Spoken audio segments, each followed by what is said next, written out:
Tout sourire, le président ouzbek Shavkat Mirziyoyev est venu déposer ce matin son bulletin dans l'urne. Il est l'instigateur de ce référendum constitutionnel. Le oui a toutes les chances de l'emporter.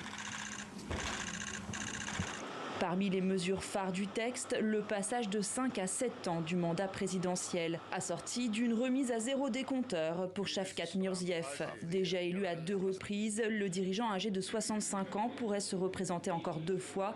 Son maintien au pouvoir serait donc garanti jusqu'en 2040.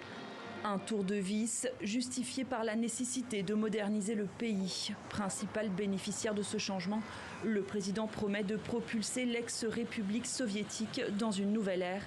Un discours qui semble avoir séduit.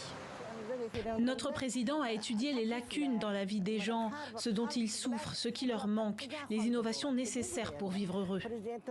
Le successeur de l'autocrate Islam Karimov affiche à son bilan quelques avancées démocratiques, comme l'interdiction de la peine de mort, la fin du travail forcé ou la criminalisation des violences domestiques.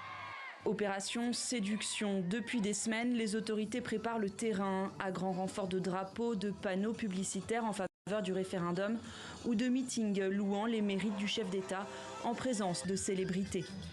Je crois que 5 ans ne suffisent pas. Il est impossible de réaliser des réformes majeures. Faire passer le mandat présidentiel de 5 à 7 ans nous permettra de vraiment mettre en œuvre des réformes à grande échelle. Malgré quelques réformes économiques, la pauvreté persiste dans le pays. En juin dernier déjà, le dirigeant avait tenté de modifier la Constitution, cette fois-ci pour réduire la souveraineté de la République autonome du Karakalpakstan, une région d'Ouzbékistan. Des manifestations très rares dans le pays avaient eu lieu, réprimées dans le sang par le pouvoir.